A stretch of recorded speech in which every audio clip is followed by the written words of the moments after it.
नमस्कार, आप देख रहे हैं नव भारत न्यूज चैनल 24x7। दर्शकों, जिस तरह से लंबे समय से डेली पीएचई डेली वेजर जो है धरना प्रदर्शन पर बैठे हैं, तकरीबन 899 दिन इस समय हो चुके हैं इनको अपनी मांग को लेकर धरना प्रदर्शन करते हुए। सरकारें आई, बदली और नई सरकार आ गई। पहले बीजेपी आश्वासन देती थी कि आपका बहुत जल्द जो है समाधान कर दिया जाएगा, आपको स्थायी कर दिया जाएगा, लेकिन वो भी कोरे वादे निकले। अब नई सरकार पाई है, उन्होंने अपने घोषणा पत्र में लिखा हुआ है कि हम डेली वेजर जो हैं उनको पक्का करेंगे।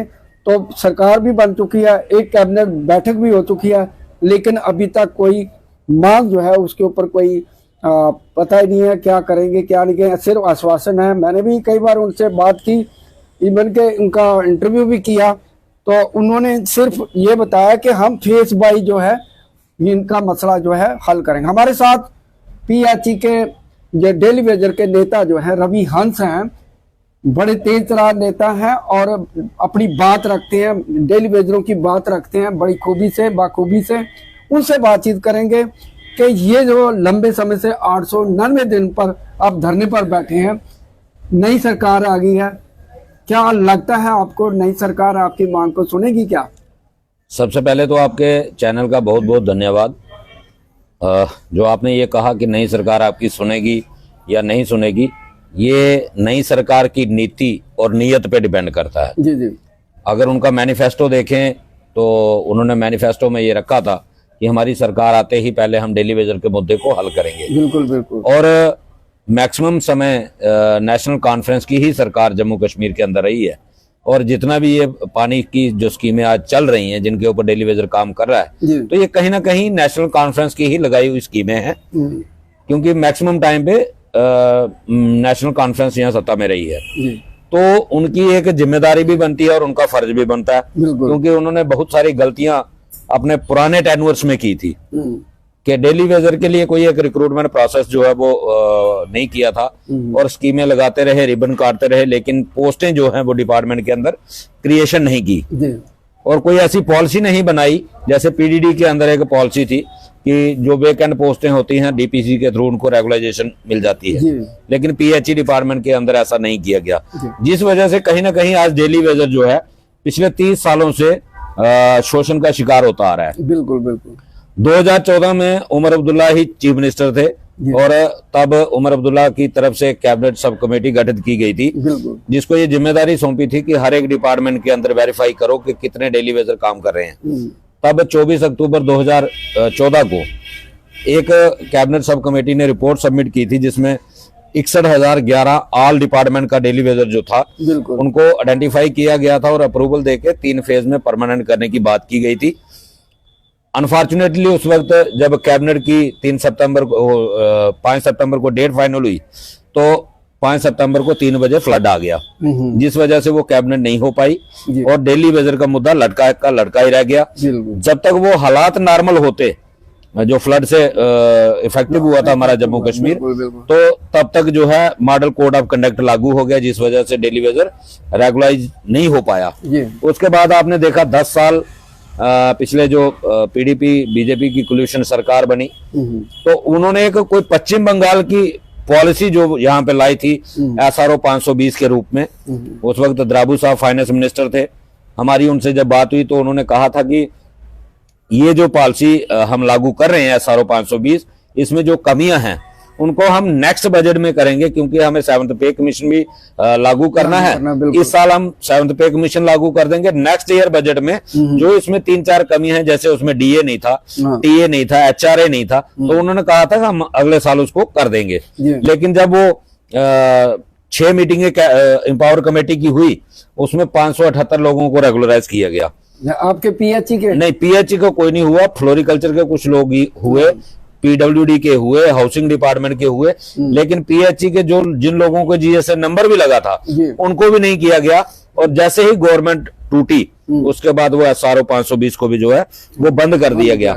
यहां तक कि 2015 से लेकर के 2022 मार्च तक डेली वेजर की पेंडिंग वेजेस जो है वो 70 महीने की हो गई, और डेली वेजर लगातार धरना प्रदर्शन करता रहा।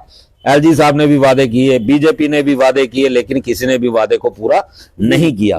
आज मुझे लगता है 10 साल के बाद फिर एक बार उमर अब्दुल्ला सरकार को अपनी गलतियां सुधारने का मौका मिला है, और शायद उनको एक भगवान ने मौका दिया है दोबारा कि जिन लोगों को आपने एंगेज किया था, आपके टेन्यूर में जो लोग एंगेज हुए थे, शायद उनको रेगुलाइजेशन देना भी आपके ही खाते में लिखा हुआ है। मैं तो यही कहूंगा कि नई सरकार जो आई है, जैसे मीडिया में बहुत सारे र्यूमर चल रहे थे थोड़े दिन पहले कि इस कैबिनेट में डेली वेजर को कोई सौगात मिल सकती है, कैबिनेट भी हो गई, लेकिन डेली वेजर के लिए कोई चीज सामने नहीं आई। रवि जी, मैंने 2-3 बार इंटरव्यू किया, कहते हैं कि ये आगे पूर्ण राज्य का दर्जा नहीं मिला हुआ, फिर भी हम कर रहे हैं कि कैबिनेट में पास करेंगे। इस बार नहीं हुआ, 3-4 दिन की जो है सत्र चला था।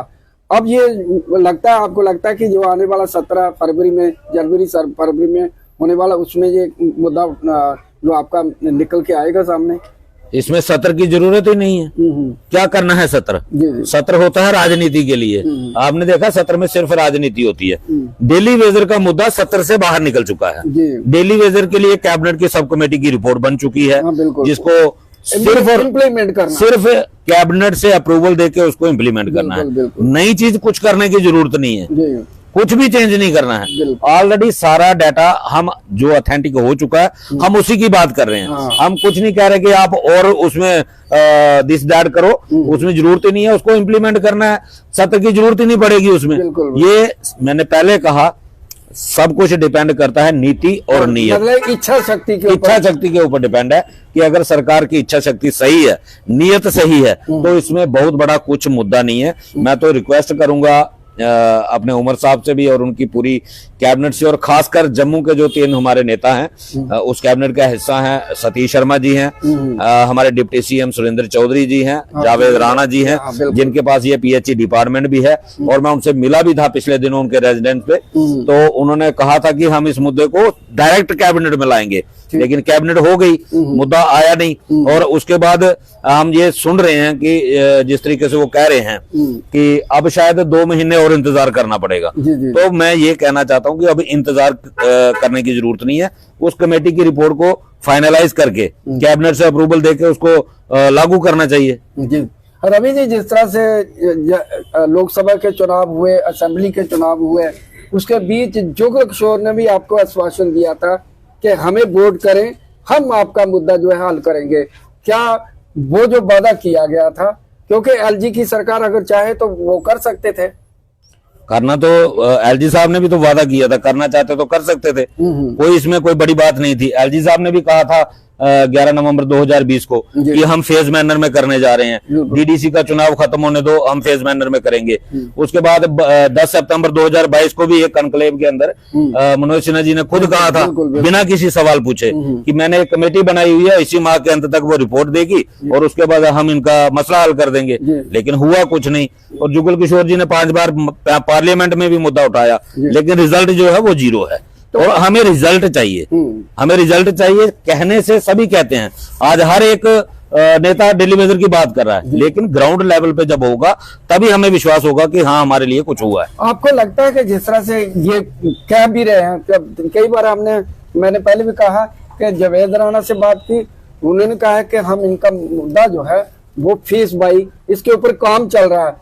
अजय सडोत्रा जो है पूर्व मंत्री हैं, उनसे भी बातचीत हुई, उन्होंने भी कहा on the desk Javed Rana का है कि इनको जो है पीएचई का, डेली वेजर का जो मुद्दा है हमारा घोषणा पत्र में है, जो वादे किए हैं हम पूरा करेंगे। आपको लगता है कि आने वाले समय में आपके बारे में कुछ पीएचई डेली वेजर के लिए कुछ ये सरकार करेगी कुछ?